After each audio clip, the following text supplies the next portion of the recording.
Everybody have the, well, I was going to say there's also a handout that has John Bauer's critical edition of chapter 19. Yeah, it's right here. I don't know if everybody has it or not, but let me tell you why I wanted you to have this. Carruthers' edition was a staple for a critical edition of the Westminster Confession. When John Bowers did this, he did something that Carruthers didn't do, and that was he focused on the punctuation, which is pretty critical. There's some differences, but I just wanted you to be able to have, since I'm speaking on the law, wanted you to at least have that critical edition so you could see an edition of it that has really been focused on the punctuation as well. I say that to say, but in your notes, if you've got the notes on the judicial law, at the top of the page, I'm going to be taking this lecture from Westminster Confession of Faith, chapter 19, paragraph 4. I want to read to you that paragraph, and then we'll begin. The confession says, "To them also," speaking of Israel, "to them also as a body politic, God gave sundry judicial laws, which expired together with the state of that people, not obliging any other now farther than the general equity thereof may require." A little history here. I've been quoting from Samuel Bolton, and while Bolton was sitting on the assembly, just like Daniel Caudry and Herbert Palmer, he produced a book. I mean, you can imagine the material that these men were getting from each other as they're talking about these issues, debating, as they're dealing with the antinomians. So you're seeing a lot of works come out on the law. Samuel Bolton's work was entitled True Bounds of Christian Freedom, and it's a great work. Now, let me say this too, because this is going to be important. If any of you are going to try to get a book off of that table and try to match it with the page number in my footnotes, these footnotes come from a lot of original documents, so the pagination may not be exact. So you may have to kind of read forwards and backwards to find it. But I say that to say, these men were writing books that were addressing issues of their day because they were having to debate them. And just like the antinomians that they were bringing into the Star Chamber to examine, to critique their works, because people were sending petitions to the assembly saying, listen, we need help. We've got to have able ministers. We've got people around us teaching these errors. We need these issues to be addressed formally. And you got to remember, Westminster Assembly was not an ecclesiastical assembly. It was a civil assembly. It was called by Parliament. And at this point, there was really no national church. It had been dissolved. And so these ministers are doing anything and everything they can to stay the error that is pervading their communities. So with that, 1645, Samuel Bolton publishes this book while he's there. And he makes this statement. He's talking about the moral law, judicial law, and the ceremonial law. And he says, in two of them we find more clearness of agreement. The great difficulty is of the first, meaning the moral.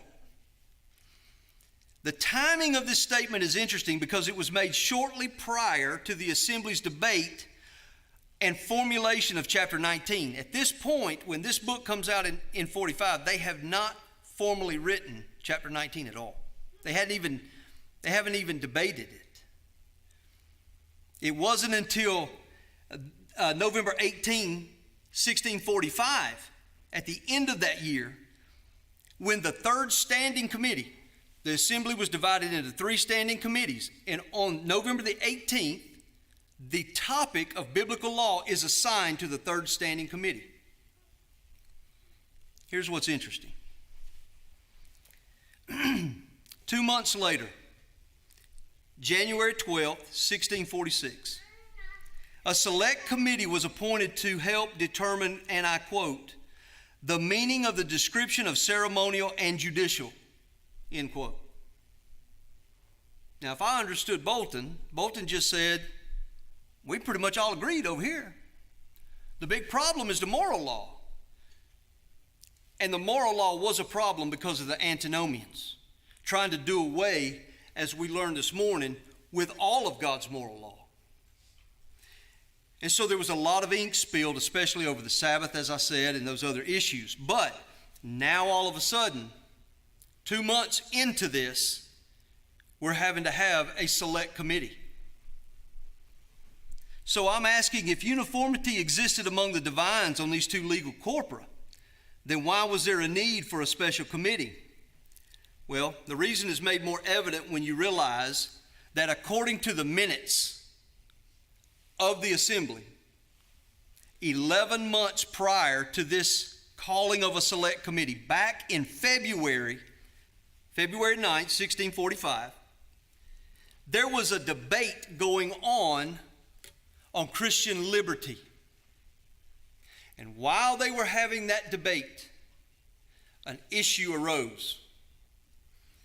And what that issue was about was, quote, the ceremonial and judicial laws abrogation, end quote. So get the picture. The third standing committee gets the formal move to begin to write the chapter. 2 months later, special committee has to be called. We're having issues here. We come to find out 11 months earlier, this issue was already brewing. The problem was they were able to kick that can down the road. But now they can't kick it any farther. Now they have to write the chapter. We have to deal with this issue that we've been debating on the abrogation of the ceremonial and judicial laws. In analyzing the special committee, Sinclair Ferguson conjectured the most probable reason for their difficulties over the ceremonial and judicial law is that they themselves were not all of one mind on some of the implications of the continuity and discontinuity of God's covenant and his law. He continued to argue that the, quote, product of their deliberations was a consensus statement broad enough to be agreed with by divines who held somewhat different views of the contemporary applications of the Mosaic judicial laws. What I really like about what Ferguson has noted is he brings up this issue of debate between the continuity and discontinuity. Keep those two terms in your mind because they are key. This issue was not new then. It's been an issue and it will continue to be an issue. We won't solve it here today. I do want to, as I go through this, having had to read both sides of this argument, I feel like there is an answer. And I'm going to tell all of you right now, you may not agree with how I come down on this. And that is fine. But what I will ask you to do, take the notes. I tried to give you thorough notes and references. I don't want you to think I'm just pulling this out of thin air. I'm trying to go back into the arguments. Not present day arguments, those arguments back then, and try to see how this argument was developing. So there's some references there for you to look at, but I want you to hear this. When I say it's not new, it's plagued the church since Christ's death. The apostles, especially Paul, had to deal with this issue throughout his ministry. Why is this important? Well, Gary touched on some of it this morning. The Hebrew roots movement, where we're trying to bring back ceremonial laws and reinstate them, which that's an issue we'll address in the morning. But we see how important it is to understand how this actually fleshes out biblically. But not only the apostles.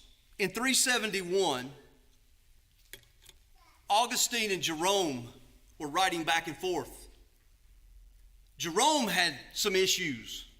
He had some questions. And Augustine, when he answered, what came out of that correspondence is a phrase that until I had to study this issue, I'd never heard of before.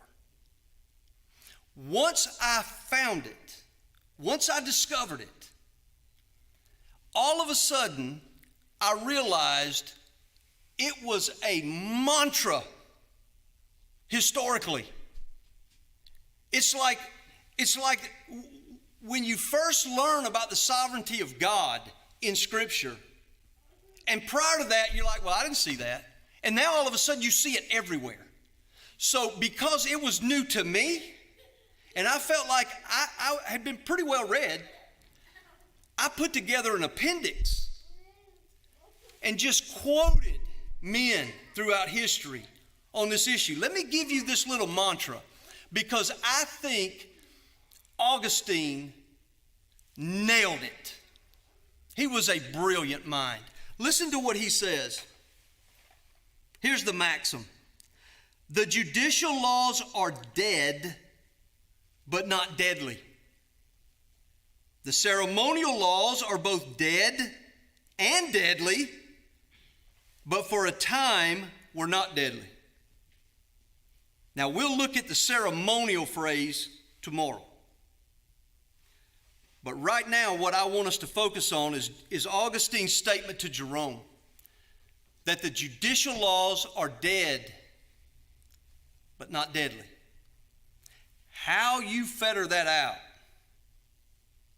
is going to determine how you come down on this issue. So what does it mean? I want you to listen to Martin Chemnitz in the 16th century. He says, when he complained of certain fanatics in his day who were, as he said, deceived and contending that in our public courts, controversies ought to be judged in keeping with the Mosaic law. Fast forward to David Dixon in the 17th century, writing his exposition. He says, well then, do not some err, though otherwise orthodox, who maintain that the whole judicial law of the Jews is yet alive and binding on all of us who are Christian Gentiles? His answer, yes, they do err. We see that today others are making the same mistake by claiming continuity rather than discontinuity with the judicial laws of Moses. In this lecture, what I want to do as we begin to dig into this, what I don't want to do is just rehash old arguments. I want to try to bring a fresh approach to this. So what I'm doing is I'm going to first define a judicial law. We're going to give it a formal definition. We're going to distinguish it. And then I want to give you the 3 Ds of how to look at these judicial laws to keep us on a right path with what I believe is representative of what we find in the confession. Okay? So let's look at this. Let's define a judicial law first.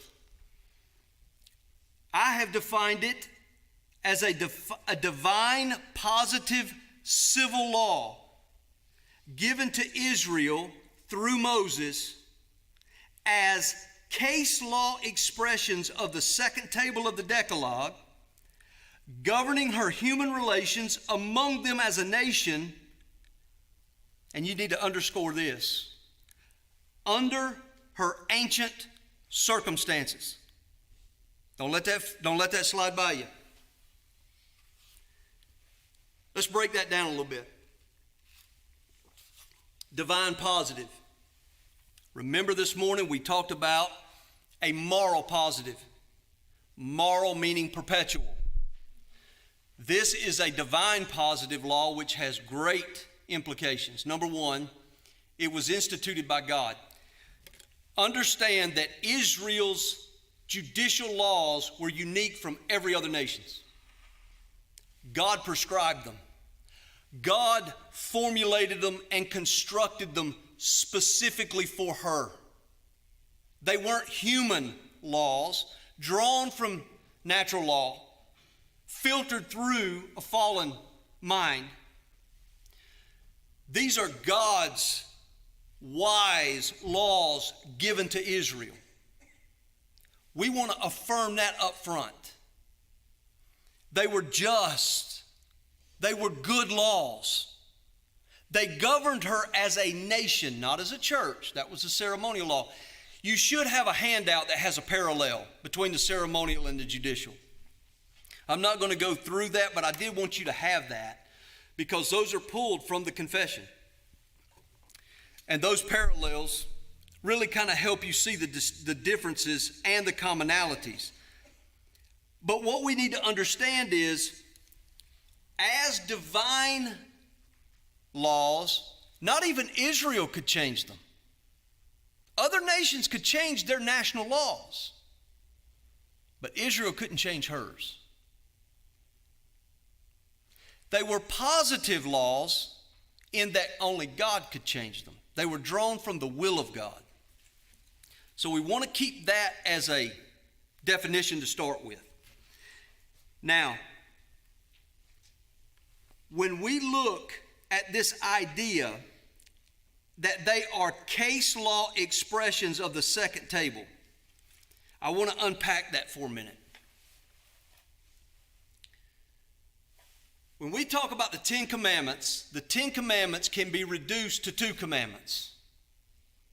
Right? Love for God, love for your neighbor. Those two commandments can then be reduced to one commandment. Love. Love is the foundation of all law. And love is not subjectively defined, it is objectively defined. It is rooted in the character and nature of Almighty God. See, what we need to remember is that God's love is the foundation and fountain for both law and salvation. We don't like to think that.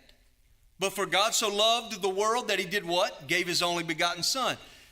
Salvation and law come from the very same source when we're talking about these laws, especially moral laws. But not only can those laws be reduced, you can start with love, 1, move to 2, love God, love your neighbor, go to 10, the 10 Commandments, but then here's where it gets interesting. The ceremonial laws were an expression of the first table of the law. God gave them to Israel to help them keep those first 4 commandments. Here's how you, Israel, at this time as an underage church, are going to interact with me.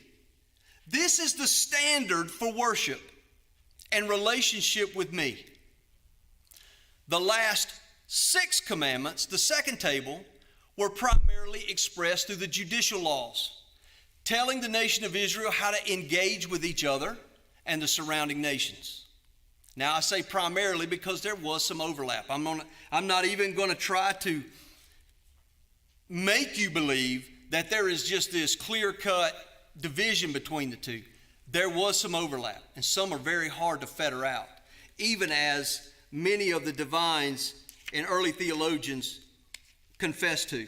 However, when we look at these laws, we need to understand that these laws, judicial laws, Number one were case laws, and we'll talk about that in a second, given to Israel to govern her at that time in that place.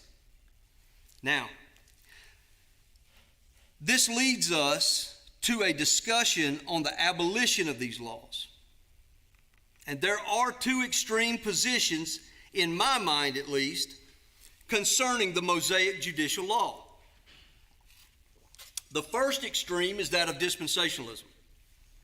And I remember I was forced to read a book on biblical interpretation by Roy B. Zuck years ago, who was a dispensationalist. And Roy B. Zuck makes a statement that the Old Testament law as a unit basically is just done away with. It's all gone. Unless it is repeated in the New Testament, we don't have it. That's one extreme. The other extreme is that the judicial laws of Moses are moral. Remember what we said about moral. They're perpetual. And this view says that because the judicial laws are moral, there's really only two categories: moral, ceremonial. Ceremonial's been done away with. Judicial laws are still standing unless they've been repealed in the New Testament. So now we have the judicial laws given to Israel binding us. I want to ask the question, is that the view of Westminster? Number one, we know that they did not hold a bipartite view of law. They held a tripartite view: moral, judicial, and ceremonial. They held them distinctly. They affirmed it over and over. Between these two extreme positions lie the Westminster Assembly's position, which I believe is the biblical position.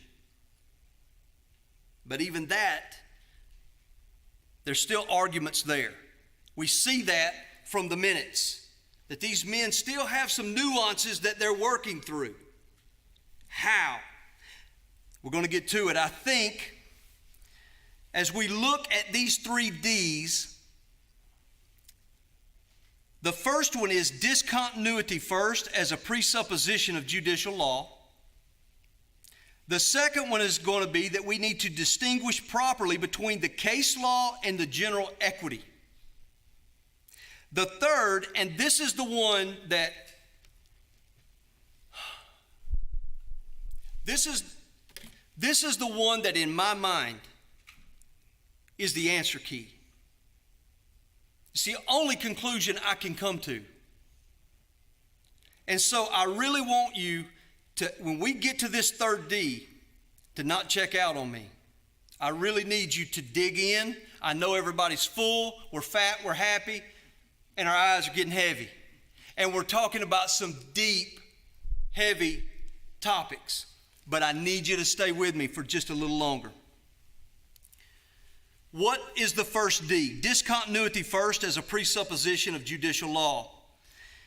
For Westminster, the presuppositional starting point is not continuity. I want you to go back, flip back over, look at your definition. Look at the statement in the confession. To them also, as a body politic, he gave sundry judicial laws which expired together with the state of that people.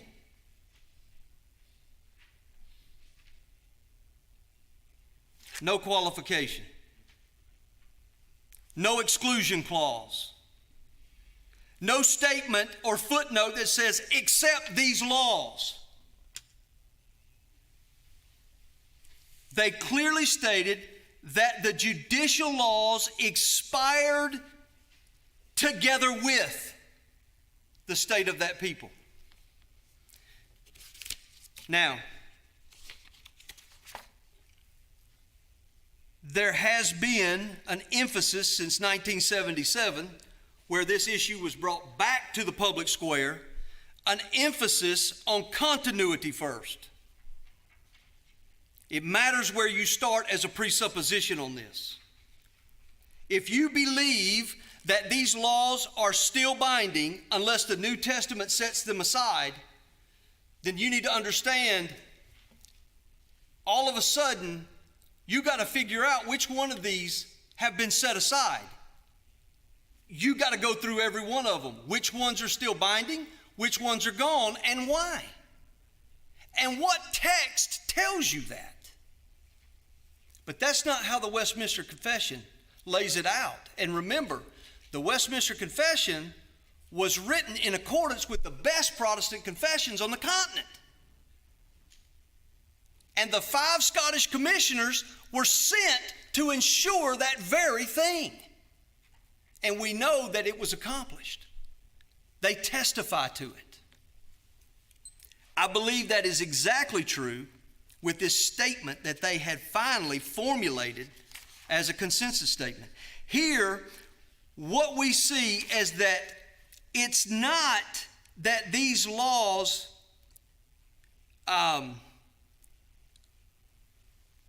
were by decree done away with.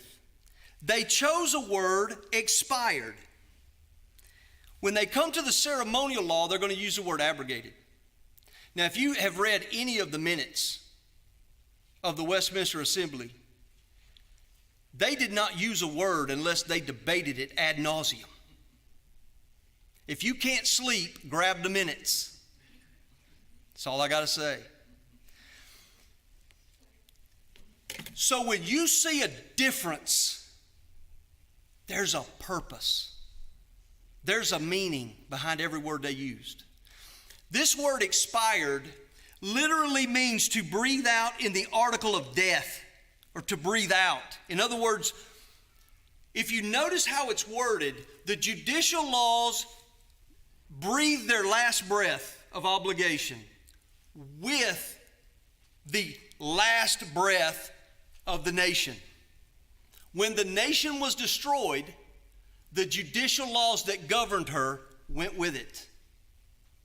That's what they're telling you. How do we know that? Well, when did these laws expire? 70 AD. That's when the nation was destroyed under the boot of Titus. Which of these judicial laws expired? Now, I want to ask this question to Westminster Assembly members, not 21st century theologians who did not write this text. I want to ask men that were there. So let's start with the great Scottish divine Samuel Rutherford. How many, which ones, Dr. Rutherford?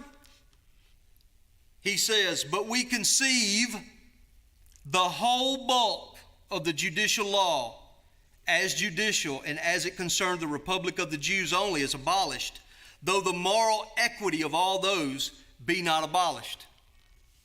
If you notice, there's the same dynamic going on in what Samuel Rutherford says and what is in the confession. The whole judicial laws are gone, not binding any other now further than the general equity thereof requires. We're going to get to this general equity, but I need you to see first, the first presupposition is discontinuity. The whole bulk of them are gone. And I know you're running through your mind right now some of those laws, and you're going, there's no way that law's gone. Hang on. Just hang on. We're going to get there. We're not going into a lawless, chaotic state.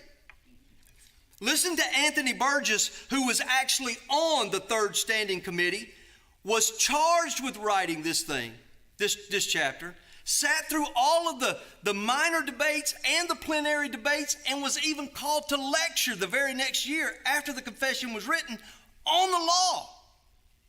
Listen to what this divine says as he presupposed discontinuity by doing what? He says the judicial laws had ceased. Why?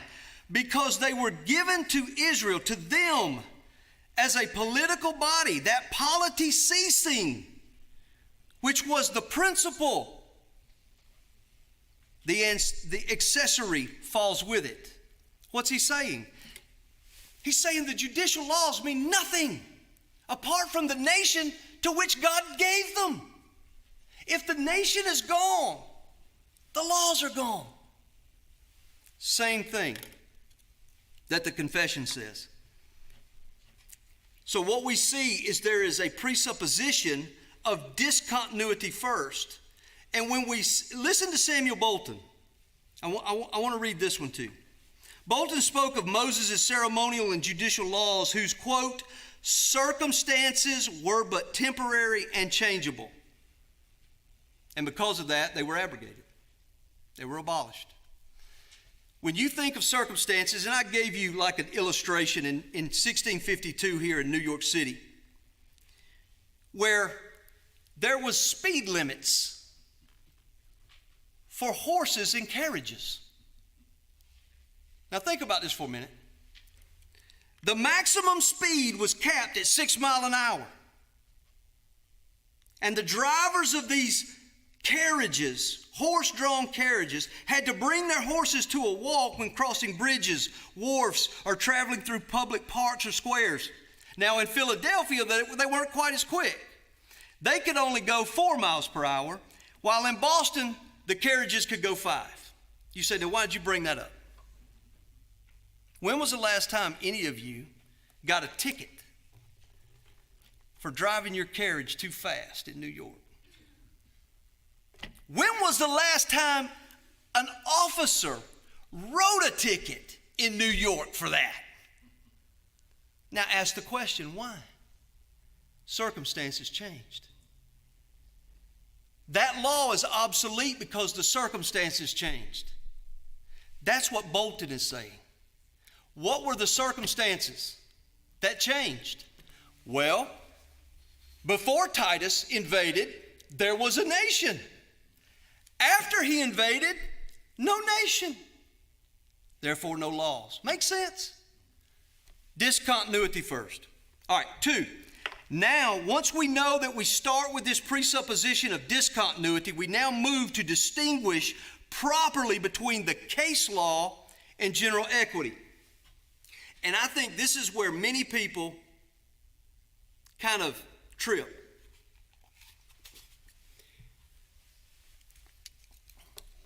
When you look at a case law, let me define a case law. Let's define it first. I've given you a definition.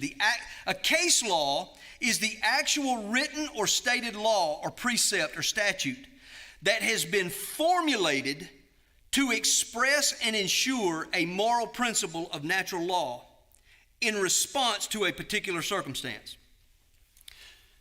If you read many of these older theologians, you will see them talk about general equity and particular equity. The case law was the law that the magistrate wrote because they saw a situation that needed to be addressed in society. But it had to be built off of some moral principle. The moral principle, as we'll see, is the general equity. The actual written law that expresses and deals with this particular circumstance right here in front of us, that's the case law. I'm going to use this term ad nauseum for you today because I want it burned into your mind. The case law is the actual statute. Right? All right, so what's general equity? General equity is the necessary, immutable, underlying moral principle of natural law upon which all case laws are to be constructed to address the varying circumstances within a given time and place in order to ensure justice. Now I want to give some theologians. One of them is a modern day guy, J.V. Fesco. He equated general equity and natural law when he said that general equity is another term for natural law. Samuel Rutherford again, the law written in the heart and these inbred principles of honesty and truth, to hurt none, to obey God. Here's but an example is what he's saying. These are those moral principles. David Dixon says this, quote, all the precepts of the moral law belong to the law of nature, naturally engraven upon the heart of men, which cannot be abrogated. These general principles of morality and of moral equity sometimes you will see them referred to as general equity, natural equity, public equity, common equity. And the reason is because they're common, they're natural, they're open to all. It's not like an elite group have these. Even toddlers get an idea of justice. Isn't that strange? You don't have to teach them to do wrong. You don't even have to teach them when they've been done wrong. They already know that. Isn't it strange? Having a son that's 34, looking back, raising him, it was always amazing to me. I could see my sins sometimes in a better light because he'd bring them up to me. He would point out where I had violated something. And I'm like, and I'm talking about when he was, 10, 11 years old. Well, Dad, that's not right. Well, how do you know that? There are inbred principles in every one of us that God has put there as image bearers. And these principles are what undergird these circumstantial case laws. I don't want to belabor that. I think you get it. Burgess says this, even as we say of the judicial law, though the particular duty or punishment may not oblige us Christians, yet the moral equity and, get this, reason upon which it was grounded does. William Perkins observed, the judicial law, though it be abrogated unto us so far forth as it was peculiar to the Jews, yet as it agrees with common equity and serves directly to establish the precept of the moral law, it is perpetual. Again, not the case law, the moral equity. I want to demonstrate this difference right quick. One of the passages that you all are, I'm sure, familiar with is 1 Corinthians 9, 8 through 10. Don't muzzle the ox. It's a proof text in the confession. And most people that talk about this issue are going to bring it up. Because Paul goes back, grabs a judicial law from the Old Testament, brings it forward and says, doesn't the law even say don't muzzle the ox that's treading the grain? Now, what's he talking about to these Corinthian believers? How to plant and how to tread grain? No. He's talking about, in one sense, and preachers love this, pay the preacher what's due. The one who labors is worthy of his hire. Paul says, is this written for oxen or for our sake? Paul says it's written for our sake. That case law, though back then had value, had merit. God instituted it among the Jews to teach them what Paul just drug out of it as a moral principle. And so he separates the case law, muzzling the ox, from the moral principle, and then he applies it. Does not the plowman plow in hope? Let me give you another one. This one I think is even more clear. At least it is in my mind. We have another ox, the goring ox, in Exodus 21, 28 through 29. Listen to this text. When an ox gores a man or a woman to death, the ox shall be stoned, and its flesh shall not be eaten. But the owner of the ox shall not be liable. But if the ox has been accustomed to gore in the past, and its owner has been warned but has not kept it in, and it kills a man or a woman, the ox shall be stoned, and its owner also shall be put to death.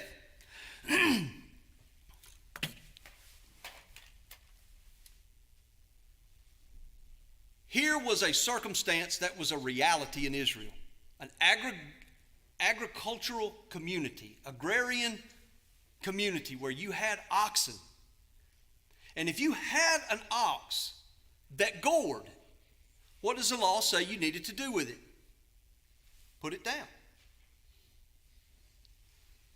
If it has killed someone and it has never gored before, kill the ox. It wasn't to go for meat to eat. It was not to go for sacrifice. You killed it. Why? Because it had just killed an image bearer of God. It was a picture of what should take place with an assault upon an image bearer. But then there's another circumstance added. But if the ox had gored before and its owner knew it, and it gored again, killed someone, you kill not only the ox, you kill the owner. Now, I don't want to see any women elbowing their husbands, but I'm going to ask a question. How many of y'all have ox or oxen? None of us. That law is almost irrelevant to us as an urban people. However, now let me ask you another question. How many of you have dogs? My dad had a Rottweiler that he raised from a pup. And he got out one day. Now, my dad had put electric fence around the bottom of a chain link fence. The dog was just as sweet as he could be. But he had been chained for a little while because Dad was remodeling the house. And something flipped in him a little bit. I can't explain it. But he dug out. He disappeared one night. And Dad and I had come home. I was married at this time. And we were sitting at the table eating lunch. I go to the door. It's a policeman. He said, "Do y'all own a Rottweiler?" He does. So my dad comes to the door and he said, "How can I help you?" He said, "Do you own a Rottweiler?" He said, "I do." He said, "Well, he's apparently attacked a man's dog in a subdivision behind you. The dog is at the vet." Dad said, "Did he hurt anyone?" He said, "No, he didn't hurt anyone." He said, "But the man whose dog that was being walked had just gotten out of the hospital with a heart attack." My dad said, "Okay." He said, where's the dog?" He said, "We've got him in impound." He goes through the whole thing. Policeman leaves. We sit down. I said, "Dad, you need to put him down." This is the law that was in my mind. Do you see how the circumstances change, but the moral equity is the same? There is a principle of the sanctity of life and responsibility of a rational being over an irrational animal that is expressed here. How even with irrational animals, the rational being needs to protect life. The moral principle at the bottom of this is the sanctity and value of human life. You with me? Okay, I'm not going to hang out here. I will make this statement. Being in construction, because I want this to stick with you every time you hear the word OSHA. How many of y'all know who OSHA is?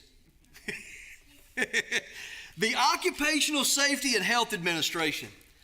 Do you realize that we have a whole administration that governs everything that we do in this country based off of one general principle? The sanctity of life. Let that sink in a minute. I never really did enjoy having them come on the job site when I was there. But once I understood this principle, I really do love them more. Because they do. That's their goal. Now, I'm just going to leave that alone. Let's move on. Is this approach to seeing dualistic elements within judicial precepts unique? No. You will see things that are very common to general equity that you're familiar with. You know this intuitively. You've been introduced to it, but they're not quite general equity, but they're cousins. You hear people talk about the spirit versus the letter, right? The spirit of the law. That's the intent. Well, here's how that's going to differ. The spirit of a law could be evil if it was instituted by a tyrant, right? It could be an evil intent. But not so with general equity built off of natural law. However, there is a commonality there. There's the difference between the spirit and the written law. How about courts of equity? Courts of equity were those courts where, and this was very common in England, where the judge had to rule according to the letter of the law, and as soon as he made the ruling according to the letter of the law, he knew that that law was fixing to create an injustice for somebody who was innocent. that somehow, because you got to understand, one law cannot cover every circumstance. And what principle may be applied to this circumstance may not apply to this one over here. But yet you only have a certain number of written laws. So the court of equity, what this judge would do is he would go ahead and rule according to the law, the letter of the law. But then he would immediately send that case to the court of equity, because the judge in the court of equity did not have to rule by the letter. He ruled by natural law.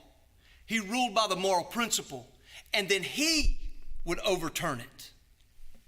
May need to bring that back. The Jews had what was called the Lifnei Misharatadin.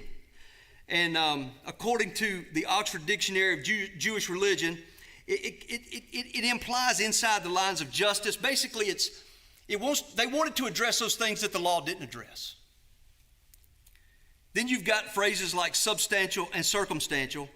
They're broader terms. And even in some of these quotes, you will hear some of these men speak of in the law that there are substantials with the law, that's the general equity, and that there are circumstantials, that's the case law, that's the circumstances. But yet these two terms are broader than just law. Now, let's talk about this third D. This is the one, and again, take it, leave it, flush it, or chunk it. But I'm going to tell you, this to me removed all of the fog for me. And I think this was the issue at Westminster. And I think that Ferguson started to put his finger on it. But as I studied it out deeper, I think that this issue of differing degrees of general equity within each precept will help us understand how some of those laws that we say are just completely gone in the judicial category, we then all of a sudden see them reappear, almost stated the same. And that is because I believe that there is more general equity in some laws than others. In other words, there's some general equity in some case laws that is so vast that the case law is almost indistinguishable from the general equity. You say, now where did you get that? Well, you notice most of my hair's gone. A lot of reading, a lot of arguing back and forth with some books that I was reading from way back then. So here's what I want to do. I think there were two views of judicial precepts probably going on at Westminster. One type saw all of the case laws, every single case law, built on general equity. That general equity had to be in every case law. But then there were some over here who said, no, there's some laws, we don't see any general equity in them. We don't know how you can look at that law and go, there's general equity in that. We don't see any moral principle in it. So we think there's two types of judicial laws. Some with, some without. So there was two camps. To be fair, I'm going to read some quotes from some titans theologically from both sides. I'm going to start with William Perkins. He believed that there were two sorts, that there were some that had no general equity in them and some that did. Listen to what he says. Therefore, the judicial laws of Moses, according to the substance and scope thereof, must be distinguished, in which respect there are of two sorts. Some of them are laws of particular equity and some of them of common equity. You can't get any clearer than that. William Perkins says there's some laws that are just pure particular equity, i.e. case laws. There's others that have general equity in them. Now, you may be asking which ones. Well, I'm glad you asked. I'm going to quote now Thomas Ridgely. This is in his exposition of the Westminster Larger Catechism. And this is the guy that when I was reading him and I was reading Franciscus Junius, it came together. It was like a light bulb went off in my head. Thomas Ridgely listed 7 judicial laws that he said have absolutely no general equity in them. Listen to this. I'm going to list them for you. Levirate marriage, Hebrew redemption with the year of Jubilee, limitation of a Hebrew servant's bondage to 6 years and the caveat of a slave's option for permanent voluntary servitude. Number 4, the land sabbatical. I underlined that one because we're coming back to it. Number 5, usury laws concerning the Israelites. Number 6, the duty of Jewish males to appear 3 times a year before the Lord in Jerusalem. Number 7, the cities of refuge. Now I want to list 3 titans on the other side. William Gouge was an assembly member. He was considered the arch Puritan of the assembly. This is what he says. This is a forcible motive to yield all holy obedience to the particular commandments which here and there are to be found in God's word, because they are all according to law, all grounded on common equity, and framed according to right. In William Gouge's mind, God cannot exact a law. He cannot create a law unless it's built on common equity. There's a moral principle on which God is expressing in order that we might do what? Love God, love our neighbor. Listen to Francis Turretin. Quote, equity is the mind of the law. Now so great is its equity that it is both the aim and rule and end of all laws. And the very nations most bitterly opposed to the Jews have not denied that their laws were derived from it. And now, Franciscus Junius. Franciscus Junius, just a brilliant theologian in my mind. I just loved reading the Mosaic Polity. Here's what he says. He comes to these laws and he says there are 3 immutable aspects in every precept. Now you talk about getting really down nuanced. He says, hey, look, we're not just talking about general equity. We're talking about there are 3 aspects that are immutable. What are they? He says they are the origin, the object, and the aim. He used the land sabbatical as an example, which if you remember, that was one of Thomas Ridgely's laws that had none. He couldn't discern any in it. What are they? What is this land sabbatical? I want to read you the text and then we'll break it down. Exodus 23:10-11 says, for 6 years you shall sow your land and gather in its yield, but the 7th year you shall let it rest and lie fallow, that the poor of your people may eat, and what they leave the beasts of the field may eat. You shall do likewise with your vineyard and with your olive orchard. So we now ask, Dr. Junius, what is the end of this law? What is the moral end, the perpetual, immutable end? This is what he says. He said it's care for the poor. Boy, we can see that, can't we? Let your land lie fallow that the poor of the people may eat. Man, he's put his finger right on the pulse of this law. He said, okay, well, if caring for the poor is the end, then what is the origin? The origin is the general principle of doing unto others what we would have others do unto us. Wow, what a basic, innate, understood principle of natural law. Well, if that's the case, what is the object? The object of the law is the natural relationship to a nature as a fellow image bearer. I kind of added that image bearer part. But that's the point. As we move into this, I want to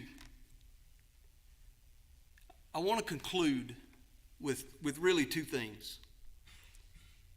We talk a lot about judicial law. We talk a lot about civil polity, and I know that this topic is normally drug into the political realm, right? If I can do one thing this afternoon to affect your thinking on this, I want you to add something to that. I want you to stop thinking about us looking at these judicial laws and ask, how do we implement this into our nation?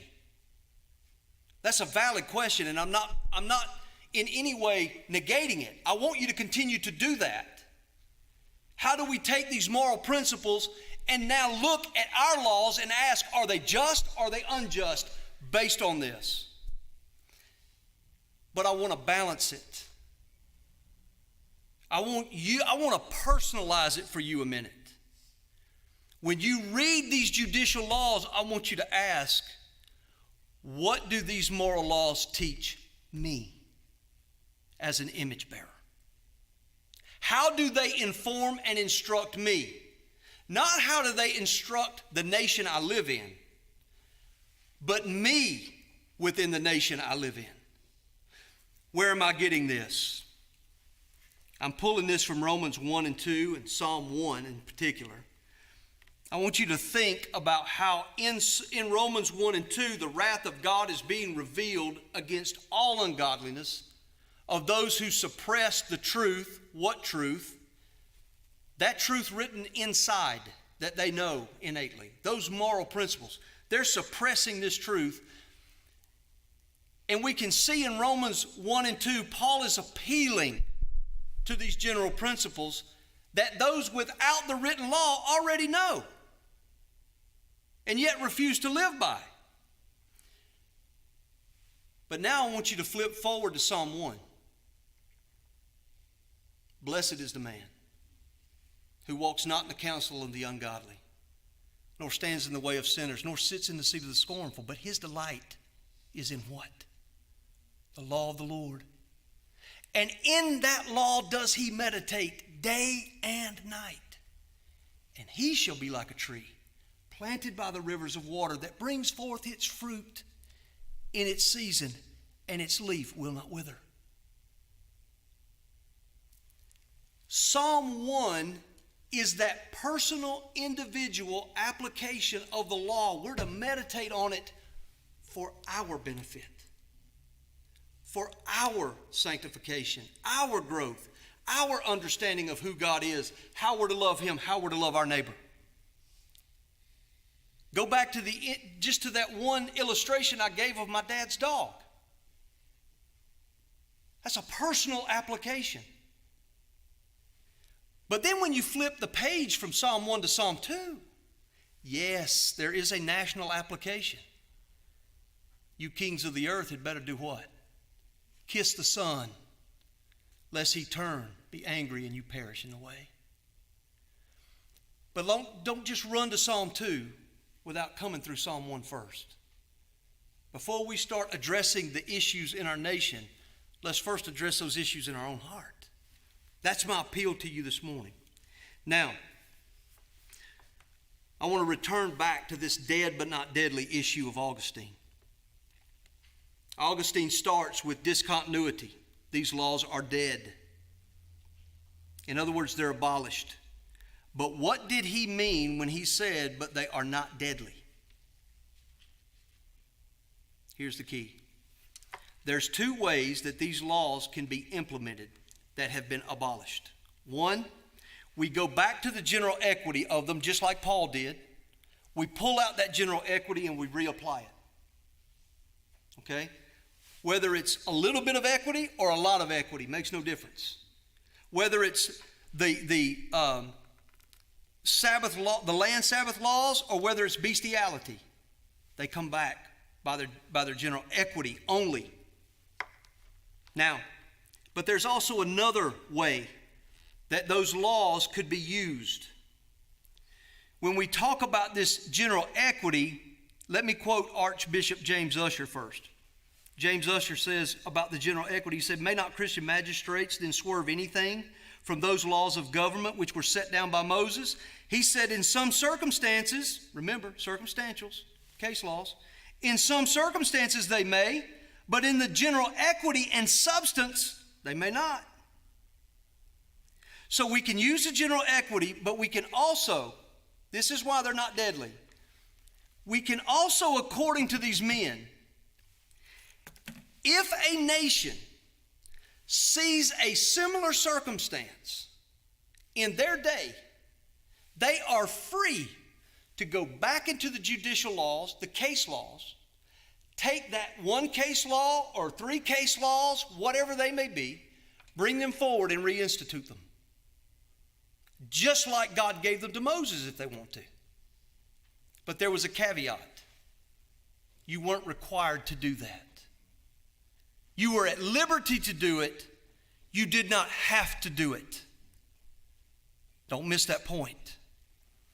Listen very carefully to John Thompson stated, as for the judicial law, it is not now binding as a law, but if a kingdom or commonwealth should agree to make it or any part of it a part of their civil constitution, there would be no sin in doing so, yet we do not read of any countries doing so.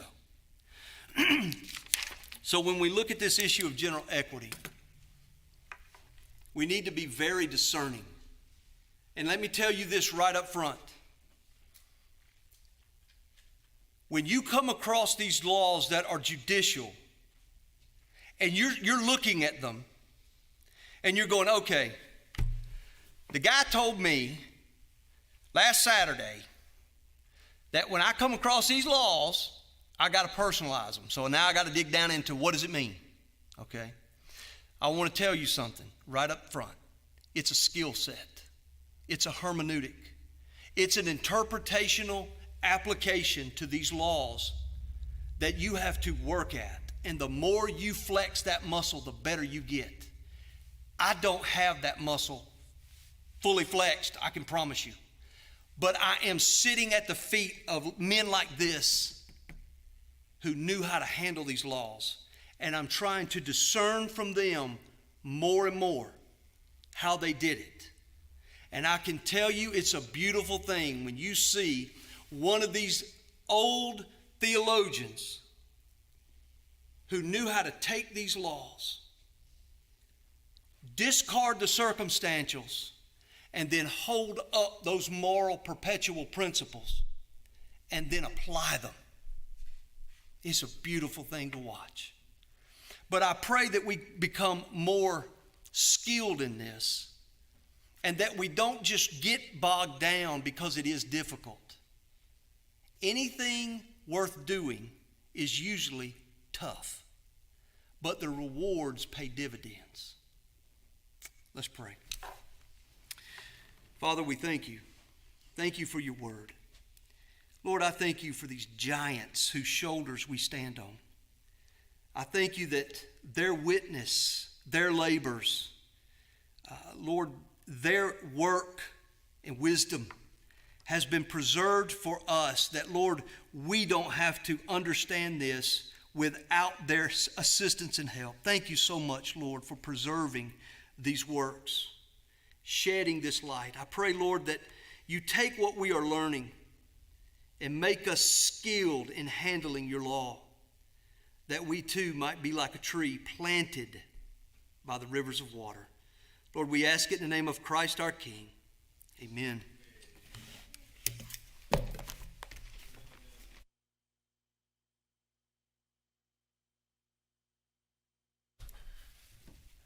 Meet with the committee on the conference. And I think going forward, if there's a quote from a Scottish commissioner, it must be quoted in the Scottish brogue. It's criminal. Good job. 10-minute break. We'll come back, get up, run around the building, do whatever you need to do to wake up. But you have a 10-minute break. Thank you.